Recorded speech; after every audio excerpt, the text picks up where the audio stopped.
Hello,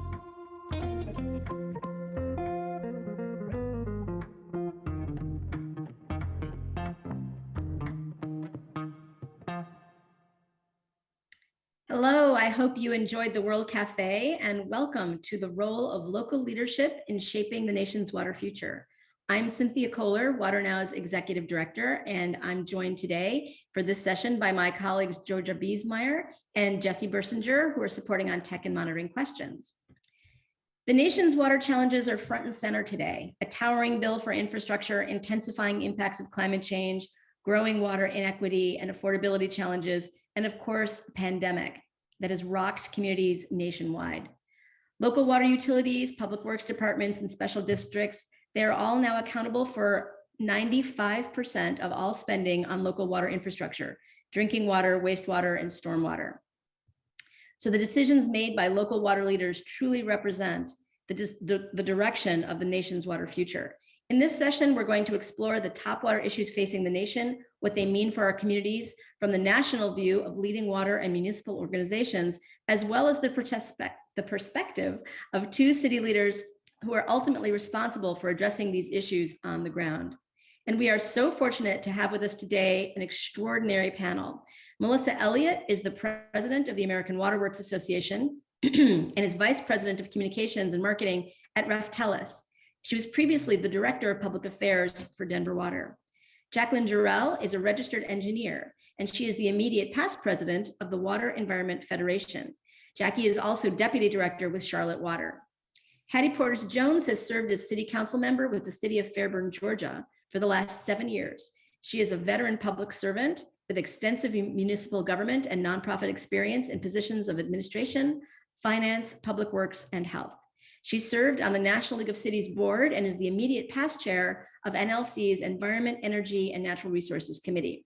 She serves on numerous boards, including the Georgia Municipal Black Caucus.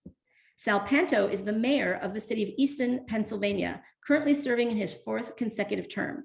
He also served 2 terms in the 80s and 90s and is a past president of the Pennsylvania Municipal League. He is a member of the U.S. Conference of Mayors and the National League of Cities Board of Directors and is a past chairman of the Energy, Environment, and Natural Resources Steering Committee. Cooper Martin is the director of the National League of Cities Sustainable Cities Programs, working with mayors, council members, and other local leaders throughout the U.S. to preserve clean air, clean water, and clean land, all while guiding the overall research and assistance strategy of the NLC. Cooper is a founding member of Water Now's Leadership Council. Welcome to everybody. As we're getting underway, I just want to cover a couple of quick housekeeping items. We'll be using the Pathable polling tab. That's on the session description page where you access the link to join the session. You'll use that polling tab both to submit questions for the panel and to participate in the word cloud poll that we'll be doing at the end of this session.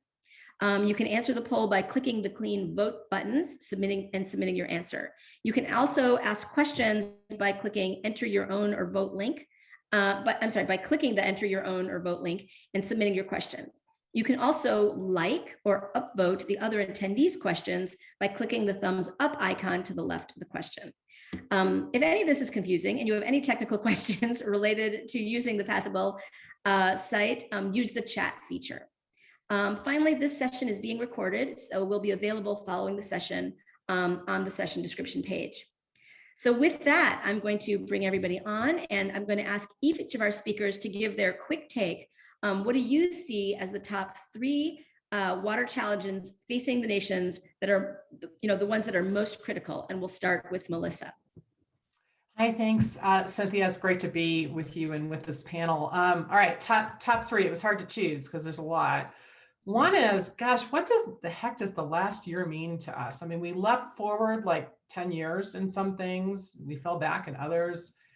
Revenues are dragging in a lot of our water districts. What are we going to do about that? And then, is this rescue plan and the infrastructure plan going to live up to all the hype that we're hearing for local governments? I think the second thing is workforce. I bet you hear that a lot from some of the folks on this panel here, but we've got some pretty burnt out essential workers out there. We've got retirements coming up, and we really do need to attract a diverse and inclusive workforce into the water industry. And then third, I'm a communications person by heart, so I'm always going to talk about public trust in tap water, public trust in local government, public trust in public health, and public trust and affordability. Are we going to have a water system that is too expensive for folks to get that essential service? I'll pass to the next person. Sorry, that's Jackie. So I agree a lot with what Melissa was just saying about how there are so many different priorities and it really is hard to pick 3 top ones. Workforce is definitely one that that the Water Environment Federation and I see as a top priority in not only the aging workforce, but also bringing new people into good paying jobs and helping to support economic growth in communities. And especially looking at how we can really represent our communities, mirror our communities more through diversity, equity, and inclusion. Aging infrastructure has been there for a long time. I think it's so intertwined with so many different things. When you think about affordability and you think about resiliency, everything that we've gone through, you think about climate change as another priority and how what we've seen. I mean, just think about what happened in Texas in February. You know, that's one example, but there's so many examples. And so how do we deal with climate change, resiliency, and affordability? How do we, you know, build the infrastructure we need at an affordable way that doesn't cause us to have as high rate increases as we might think when we think about looking at things a little bit differently and maybe finding ways that we can integrate our planning. So I would say those are the top 3 for me would be the workforce, aging infrastructure, and climate change. Thanks. And Hattie. You are muted, Councilwoman. Yes. Okay. Thank you very much, Cynthia. And I agree as well with everything that has been said. But I want to repeat water affordability, a huge, huge issue. And what COVID has really uncovered and it floored me, quite frankly, is water access. I was truly shocked and amazed at the difficulty that some people had with water access. So that is something that we really need to review and revisit. And I hope that that one is off the table, that we never, ever have to deal with as water access. And then the other is the water quality. That COVID has also exposed that as well, although we've talked about that often because many of us older cities, we have lead pipes and where water is distributed through that. So that is an issue that has to be dealt with and a #1 priority as well. Great. Mayor Panto. I would put in, just talking about workforce development. Workforce development is really important. It's not one of my 3, but when Melissa said that, it's really important because there's a new skill set that's required. The skill, you know, when I was mayor back in the 80s, I was 10 years old at the time. When I was mayor back then, you basically had people who were just hard workers. And you had, you know, a trickle system that worked. But today, the technology is so different. The skill set of running computers and everything else, I mean, you need talented, trained people to work that. And it's not a field that people are going into, but yet it's necessary. So I would agree with you. My 3 happen to be the #1 is climate change.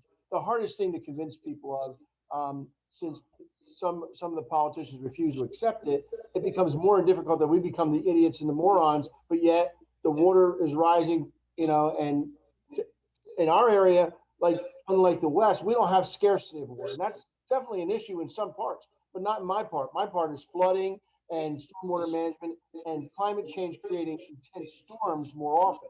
That's more of what we have. It does that. And also being a city was founded in 1752, I like to tell students when I'm speaking to students that my generation and my parents' generation basically used and abused all our infrastructure. Our grandparents built it, but we used it, abused it, and never reinvested in it.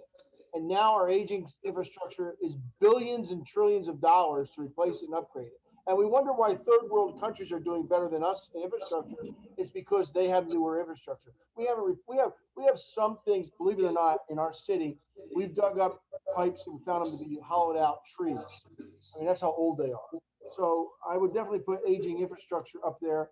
And the last one I would put in is local leadership on the affordability section of how do you keep increasing to invest in your water quality, your water distribution center, and yet not be a burden, because in cities, 30% of my population is below the poverty level. I mean, how do you do that? And I'm a product of public housing. I lived in public housing until I was 10 or 11 years old. So I'm really conscious about what I do to impact the low, moderate, and impoverished people in our community. And water is something they have as a right, not necessarily a privilege. And I would put that definitely as local government officials' willingness to reinvest in their infrastructure. Great. Cooper, bring us home. Yeah, well, obviously not to add to the list, but perhaps to recast some of the things that have already been said. I certainly agree climate change is one of the top challenges, if only because it exacerbates all of the other challenges that have been named, except perhaps workforce, but it's going to be harder for the workforce we do have to plan for the infrastructure we need as a result of climate change. We know what conditions used to be like. We don't know exactly what they're going to be. I think a big challenge in between levels of government for local, for state, for federal is shifting the way we support infrastructure from expansion to maintenance and reprioritization. And we started getting into this in the World Cafe a little bit, but we have funding streams that are ready to go to build something new, to grow your system, to put in new pipes in fresh greenfield developments or whatever. But we don't know how to reprioritize, to redevelop brownfields, to densify different systems. We have systems that are built for fire suppression and high pressure. Do we need that? How do we downscale it and maintain the systems we have and build them for the 21st century? So all of those ways of funding and planning for and approving long-term infrastructure plans have to change in order to meet that challenge. And the last I'll highlight, just in a little bit different way, the way I like to talk about it is inequality and inequity between systems.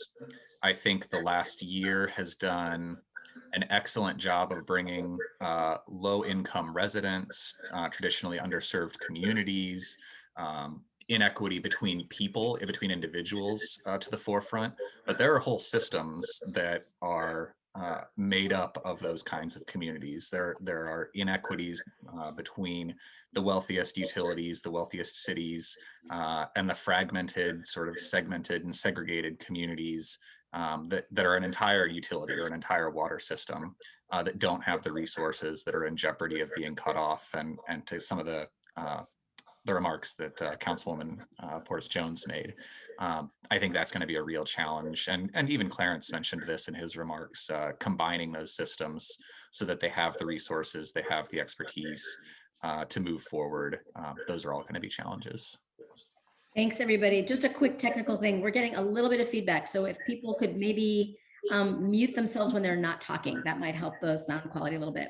So those were very insightful. Interesting how much comedy of agreement we have from everybody. So what we want to do now is go around again and ask everyone's perspective. So what do these priorities mean? The ones you raised as well as your fellow panelists in real terms for people and municipalities, and specifically the direction that local leaders can take in their communities to address these challenges. So federal support is out there, but even the $111 billion for water that's being proposed in the recent jobs plan, assuming it passes, it's surprisingly, it's not a lot in terms of the need that's been identified out there. So, I'd love to, hear everybody's perspective on that, and starting again with Melissa.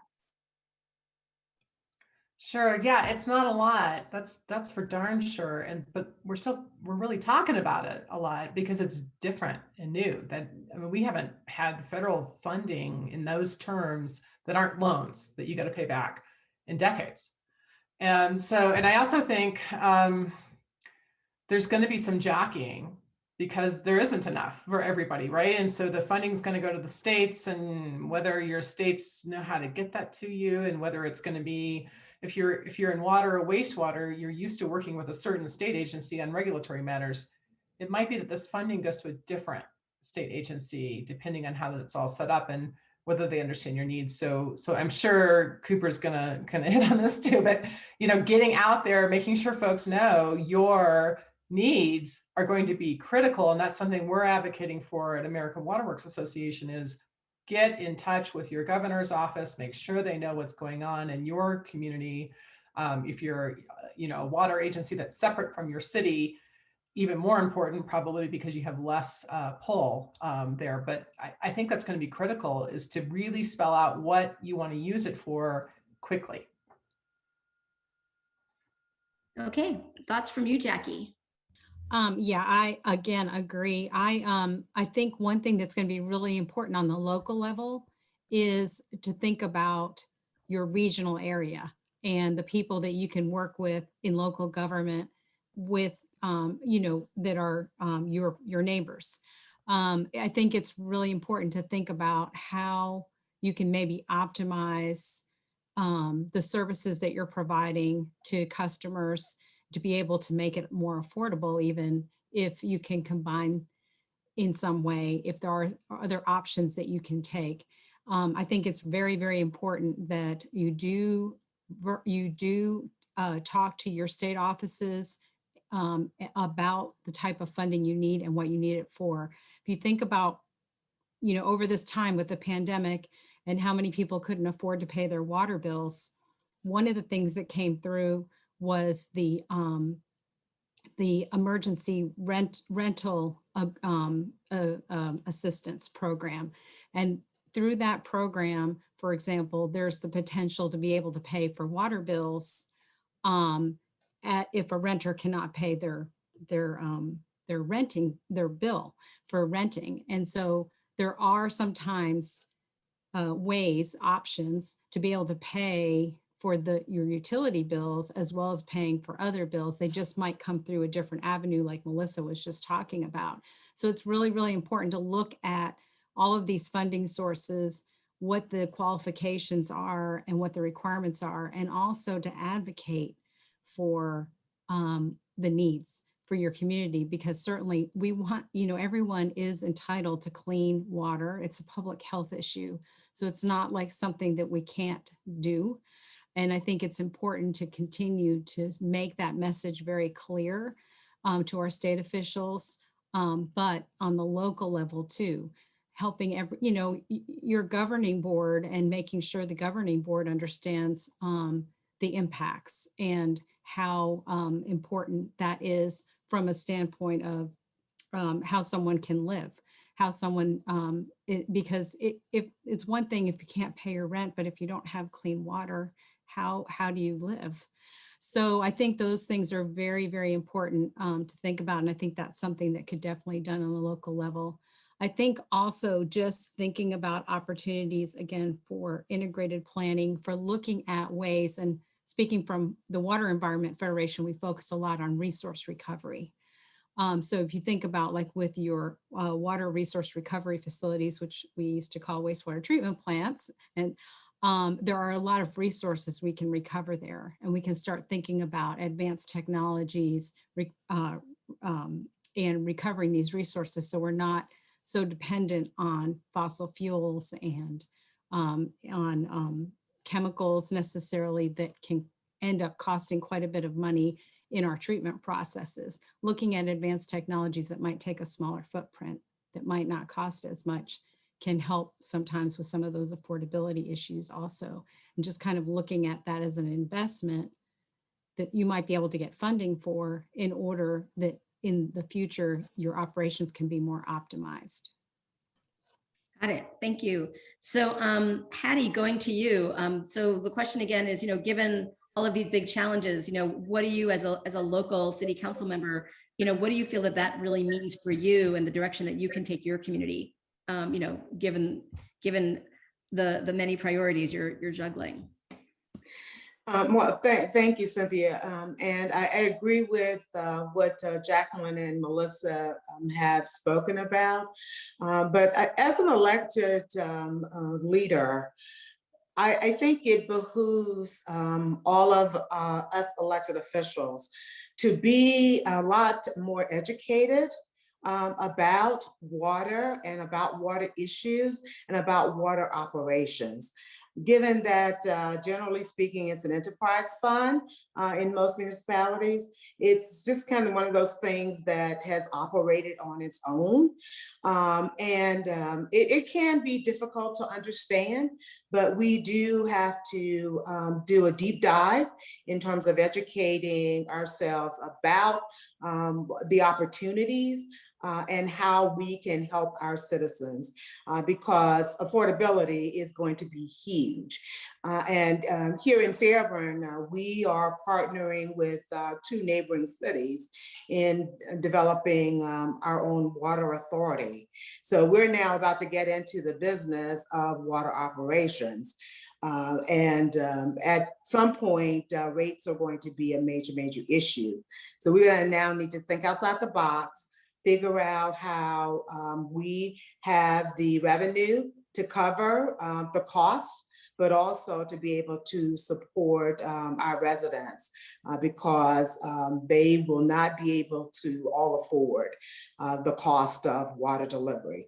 And water is an absolute critical need, and it is an absolute right. So taking advantage of everything that's available to us, but we won't know those things are available to us unless we educate ourselves about those opportunities. That's great, thanks. And then Sal, your thoughts about what this all means for the direction, for your direction as a local elected leader. Well, everybody said everything already, and it's so true. But I will get back to the fact that affordability becomes very important, especially for urban core residents, our core communities. And that's why I think when we decided to utilize our water authority to do all of it, the purification, the filtering, and the distribution, as Cooper said, out in the green fields, the developers are paying for the expansion of all that distribution, and they sell it to the townships in our area, the townships for $1. But the developers pay for all the installation of the water lines, the pump stations, whatever they need. And in cities, we take care of the low and moderate income families who can't afford the water rates. So what we've done is instead of basing it on 28,000 population, we now have expanded it to a 90,000 population, which is more manageable. You're spreading the cost over a different group of people. But I think the other part is that as a mayor of a city, we have so many priorities. We didn't even talk about stormwater or wastewater yet, but here we are talking about just water purification and distribution. That alone, what was happening is when I left office for 16 years, I went on I call it a voter mandated vacation. I lost the 3rd term. So anyway, what I saw was that the city just wasn't investing in it anymore. Our state-of-the-art water plant was going downhill because the city had other needs. It's not that they weren't, matter of fact, they were raising rates every year. But I think local government just has so many requirements and so many services that they're performing, they have to rid themselves of some of that. And in our case, we have a wastewater intermunicipal authority with 7 municipalities. We have a water authority now that serves, the mayor of our city, I still appoint all of the 7 members of that water authority, but 4 are from the city and 3 are from the suburbs. And that takes care of making sure that the city doesn't lose out on the growth that's happening in the suburbs. And Cooper's right, the green fields they're killing everybody. I mean, it's too easy to develop at a green field and the developers are paying for the expansion. I would work for 2 developers when I was out of office, and I told the suburban supervisors the same thing. I said, you're going to be here the same timeline as cities. 50 years from now, your infrastructure is going to be 75 years old, and your street trees are going to be ripping up your pipes, and you're going to say, oh my gosh, what do we do? Because it's not right now. They have all the money. They don't have the responsibilities yet. Where in the city, we have no money and all responsibilities with an aging infrastructure. So I think that's where we're going to be. But I really do want to get back to that workforce. I think young people, young adults who are looking for a career, water is really a good area to get involved in. It's going to take and I mean, government pays well, good benefits, pensions, but the fact of the matter is you need good training. I just went, and you got, my last point is about local government officials being willing to take, I just fired all 6 operators of our wastewater treatment plant. Well, I say it was about 9 months ago for cooking the books. They were writing in figures that weren't accurate. Now we've corrected that with cameras and everything else, but you down the line you get multi-million-dollar fines from the EPA for them doing that. So they were all let go, and we've brought on people who they understand the severity of that and the responsibility to making sure that we give clean water. As a matter of fact, most communities, we collect our water and purify it for distribution at the north of the city on the Delaware River, and then we return it south of the city better than when we took it out of the Delaware River for. And we should be helping to clean up that river. So I think the skill set for local officials needs to be expanded as well. I mean, one of the first things, we had 3 floods, 2004, 5, and 6, major floods. And what the reason was not the intense storms. We found that the reason was we had these rain events, and New York reservoirs are at the top of our Delaware River basin, and they were keeping them filled to the brim even when they knew they were going to get storms. So what happens, all of it came over the emergency spillway and just flooded out all the downstream villages and cities along the Delaware. So we've corrected that now, and they're not allowed to do that because when you have a storm that's predicted, you're supposed to lower your volume down to 80%, and then of course the rain fills it back up. All of it was just flooding our area. So when you talk about water, we didn't talk about flooding and stormwater, but all that is, water is really, as Heidi said, it's a right, and everybody deserves it. Great. Cooper? Well, I don't know how to follow that. I know, he kind of got it all. No, I think, well, the first thing I'll say is just regarding the rescue plan. If you're a local elected official out there and you don't know how much you're entitled to, you can go to nlc.org, and we have worked with the House Committee as well as Treasury to create a searchable database of how much money your community is owed from the ARP Act and the rescue plan so far. So some of that money might be useful if you have a publicly owned utility and you need some sort of maintenance dollars already. You don't have to wait for the infrastructure package, and that was mentioned earlier. Another thing that's come up a couple of times is integrated planning, and NLC has supported that for a long time. I think with or without dramatic federal expansion, that's an option that's still open to local governments to start combining and looking at how can we connect our drinking water systems with our stormwater systems to get more to one water.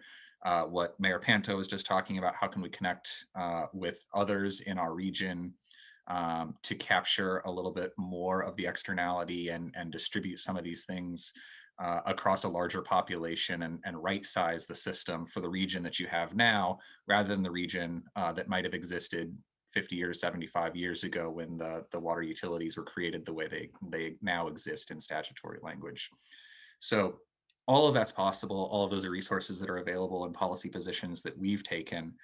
But the last thing that I'll say, sort of to close this out, is I think we're really, as a country, at an inflection point for governance at all levels of government.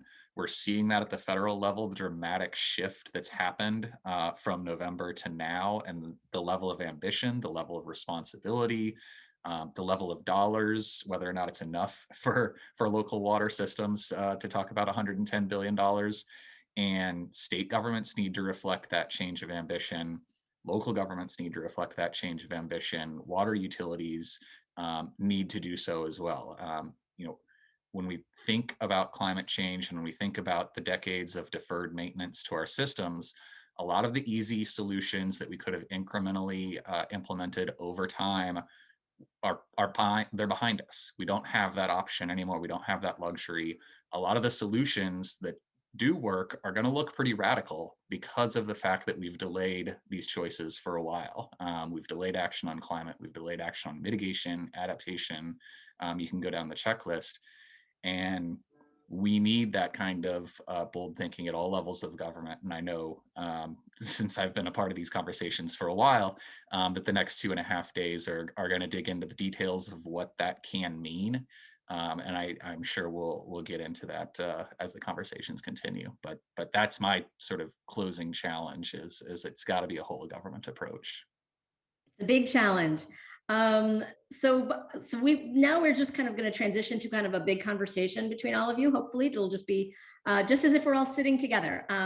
But let me throw this out there because I think you've all been sounding very similar themes. And I want to go back to something Melissa said at the beginning that in some ways to me encapsulates a lot of what you've been saying about governance, the challenge of, the lack of resources at the local level, the limited resources at the federal level. And that's really about trust, right? I think Cooper's point about our being at an inflection point, it was exactly, I don't know, we're having a mind well, Cooper, exactly what I was thinking as well. We do seem to be at that point. And I think the opportunity for trust, and I'll just put this out there, everybody may disagree, but I'm really interested in what people think.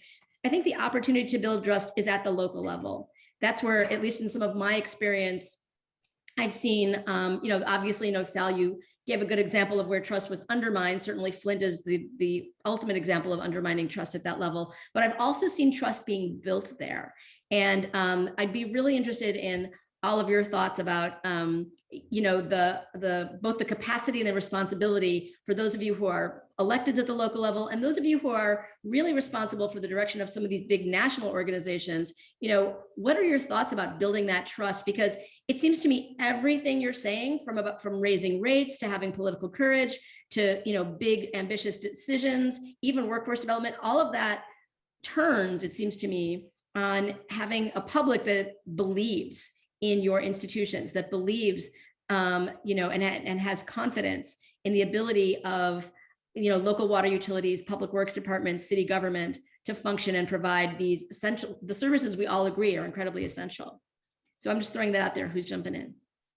I'd like to say something about that.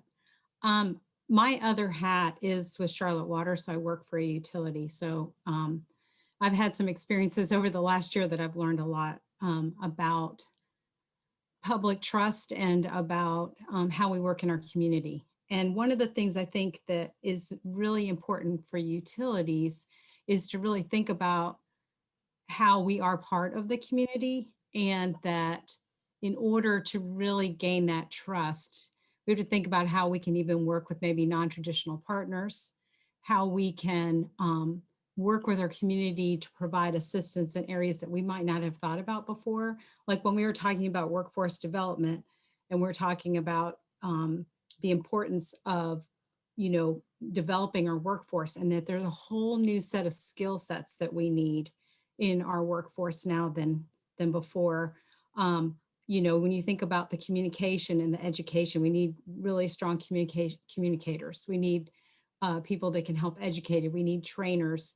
We need people to be able to handle some of these very technical areas. And I think that working with other agencies in our communities to build that training and education can help to also build trust within the community, because we'll be out there more, you're out there more with other organizations and other parts of the community working together, coming up with solutions, not just within a utility, but together with other agencies within, whether it's a county government or a city government, planning, transportation, all the different areas, to really come up with a plan that is, beneficial really to all, and to help show that, we're willing to work together, I think is really critical in helping to build the trust. The other part is that I think it's really important that when we look at the regulations and the things that we're asked to do as part of the requirements, that we really push for sound science in those when those regulations are developed. It's something that I think is very, very important to the core of what we do. The water, the clean water, and the regulations that we, that affects the affordability, obviously. If we don't have sound science behind those requirements and we're having to make improvements that are very costly, we can't do some of the other things we need to do with our infrastructure. So being able to demonstrate those things, I think, to our governing boards to show and be able to advocate for those things and be successful in that, I think helps to also build some trust. Excellent. Other thoughts on trust? I can jump in. Loved everything Jackie has to said. I mean, frankly, if we're going to get trust back in government, it has to start with local government. That's just the most accessible way, right? And I think transparency is huge with that. It sounds like, I see Sal nodding his head. I mean, I'm sure with that experience 9 months ago with your water operators, you had to explain what happened, at some point, because someone probably found out about it. And it just sets people back on their heels and makes you kind of get that sour feeling in your stomach.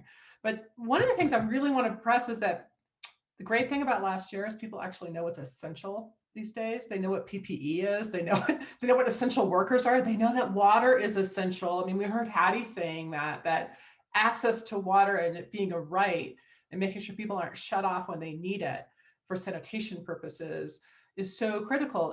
And we, I think, leaped forward 10 years in that knowledge, because water's just always been something that just shows up out of the faucet and then you flush the toilet and it goes away. We don't really think about it. But when we made that change, and there are millions of people in the United States that have relied upon that change of not doing shutoffs, that, I think about 90% of utilities, either because of regulation or because of finding it in their heart to do what they felt was the right thing, did not do shutoffs, at least for a period of time. I know in the state of California, it's still that way. And we have over $1 billion just in the state of California in unpaid water bills. Okay, so we have a very large issue, but now folks know. And I think we need to capitalize on that and keep communicating and keep that in front of people so that they know where their water comes from. And Melissa, I totally agree with that. So COVID presented its challenges and the issues and problems, but it elevated the importance and significance of water. We know that it is crucial.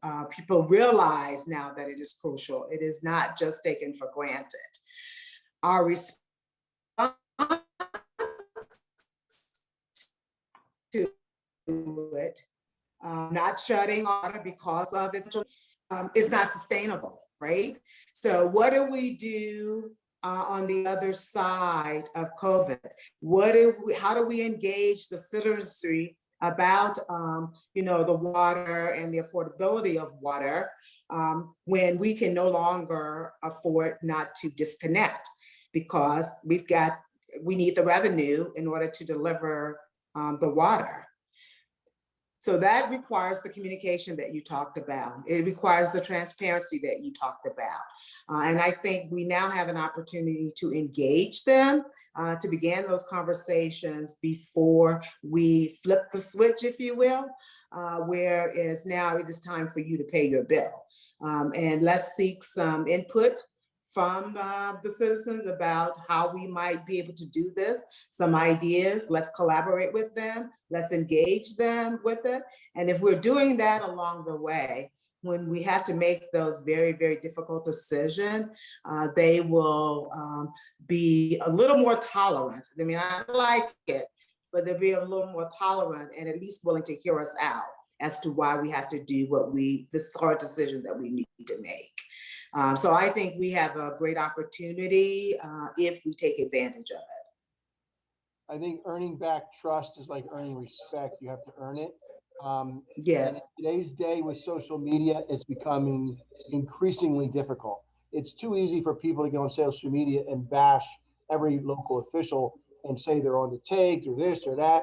and I just say, come at me. What do you know, I think the easiest way to earn trust is to be a genuine person, to do the right thing, speak honestly, and transparency is really important. I think you're exactly right. And it's an interesting point that you make about social media, Sal. I think every local government official runs into this. Yeah, somehow you run for local office and you're converted into, some sort of demon. So it is an unfortunate situation, but I also think your remedy is correct. The being authentic, the being available, and, and to Hattie's point, to being transparent. Cooper, did you want to weigh in on trust before we move on?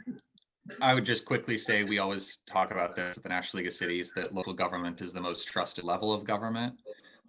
It's also going to be the quickest and most responsive, for better or for worse.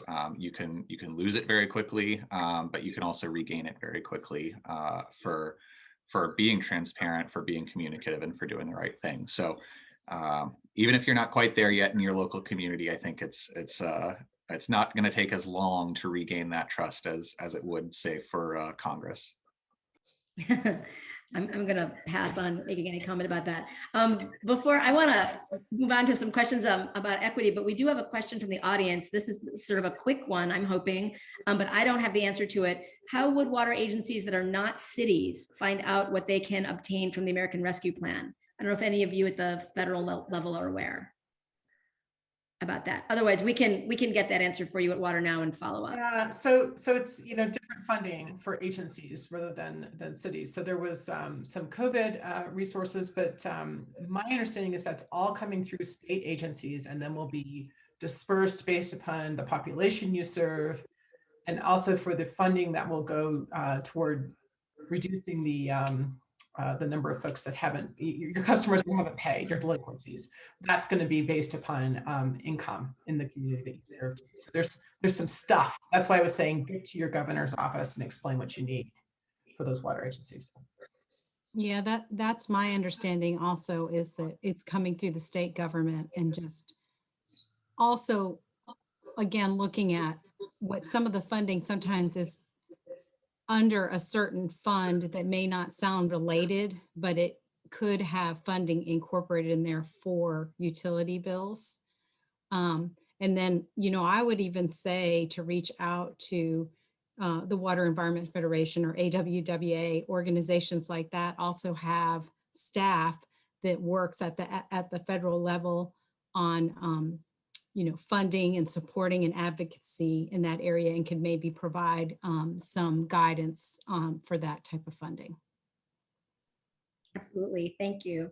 So we've got a little bit of time left. We're about 15 minutes before the hour, and I wanted to get back to equity. You all raised it in different ways, and so my question, since this is really about leadership in the water space, what do you see as the federal, local responsibilities for addressing these equity issues? At the end of the day, it seems to me, again, just like rates, it comes down to the local level, but there's also only so much that local leaders can really do. I mean, aside from things, the obvious things like the federal, the money that we discussed earlier that's being made available for low-income assistance, but beyond that, sort of, digging a little bit deeper than that, what is that relationship, and what are the, in terms of responsibilities, and what can it really be effective? What do you see that leadership in the water sector, both at that, the national organizations that are represented here and the local organizations, what does that partnership look like, and what are really the tools? What are the things that can be done so that we move beyond? I mean, I think the conversations about equity and affordability, they've elevated tremendously this year for all sorts of reasons, good and bad, but whatever the reasons, it's, I think, an unqualified good that this is more front and center than it has been in the past.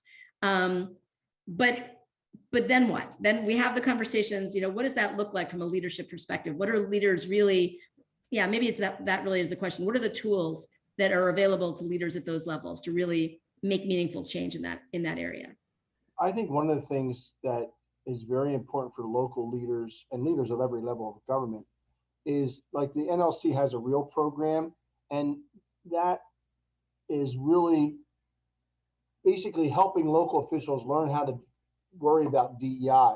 Diversity, equity, and inclusion is very important, but it's also not just based on race. When it comes to this, it's based on affordability. So for example, right now we have a big debate in Easton whether we're going to allow urban chickens in people's backyards. And I'm not really for it, but I'm not against it. I've kept my mind open. But one of the suggestions from one of the council members was that if you have a house that has like a half an acre, you can have them. But if you have only a quarter acre, you can't. That's systemic discrimination. Because I live in a 14-foot wide townhouse, I can't have a chicken. But if I'm wealthy and I have an acre of land, I can. That's where I think local officials need to start thinking what their actions are they're telling people of low means that they can't have the same rights as someone else has. Whether it's based on race, religion, gender, or socioeconomic status, it's systemic discrimination, and it has to stop in this country. So I look at those things. It's not just because of my background, because I grew up on the wrong side of the tracks, but it's also, by the way, I still live there. It's also because I think ultimately it's earning that respect and trust. And when people see that you are trying to be right, my saying, you can ask my staff, is fair and consistent. As long as I'm fair and consistent, I can sleep at night. If I give this person who's yelling and screaming and they get their parking ticket waived, then I better do it for the same thing for a person who isn't yelling and screaming. So guess what? I don't do it. I don't fix tickets. But I'm fair and consistent. If my dad gets a ticket, he pays it. Is that if I get it, I pay plenty. But my point is that you be fair and consistent, and you start earning the trust again. And that's what I think is really important, that you're making decisions based on diversity, equity, inclusion. We have a very good record of diversity, equity, inclusion, except for our civil service positions of police and fire. I have a good record of diversity in my police department, but I only have 2 blacks and 1 female. Now, we just hired another female, so I could say 2 and 2. But ultimately, with Hispanics and Asians, I have a diverse community, but it doesn't look like Easton. Easton is more black than it is Asian. So we're working on that, but it's harder to get. But in our rank and file police employment, we're doing very well in diversity, equity, and inclusion because it's important. And it's more important to me to give that person that opportunity to train. And the problem with the workforce, Melissa, is that because the skill set is getting so high, when I was here back in the 80s, we were hiring laborers. Like, you didn't need a CDL license to get a job. You learned you were a laborer, and then we helped you get your CDL license. That's gone. Now you have to have a CDL license because you have to drive a truck, and it's different. And that's why I said the whole technology has required people to have a better skill set than what they had before. We as local government have to help people learn that. And so we have a great job training for tuition reimbursement. The doctor who's our emergency room physician at our local hospital was actually a city firefighter. He went to school at night and got his doctorate, and then he got his medical degree. So that's important, that you be able to offer your employees that, because you're constantly training. When I was in office last time, we didn't have computers, but you better learn how to use it because it's going to be part of your daily life. She didn't have, because she's young. So she probably had a computer when she was young. Cooper, I don't even want to talk about Cooper because he wasn't even born yet when I was mayor. Well, I'm not going to respond to that, Sal. But what I want to say about inequityness,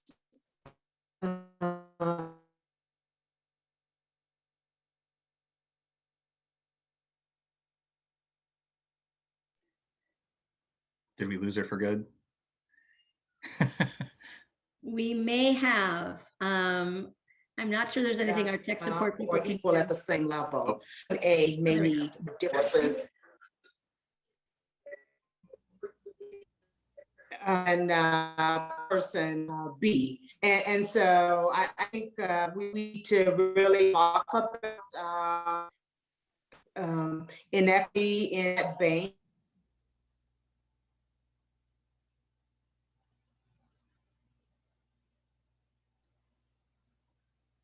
Oops. Wait, Hattie, I think you've gotten yourself muted. Okay. All right. So I was almost finished. The point I was making, though, is that with the resources to make person A equal to person B are different, and that we have to be focused on that and willing to commit the necessary resources to make that happen. So true. Yeah. Yes, I totally agree with that too, because that's, I think that the whole thing around equity is that not everybody is the same. But we need to understand that community, right? We need to understand our community and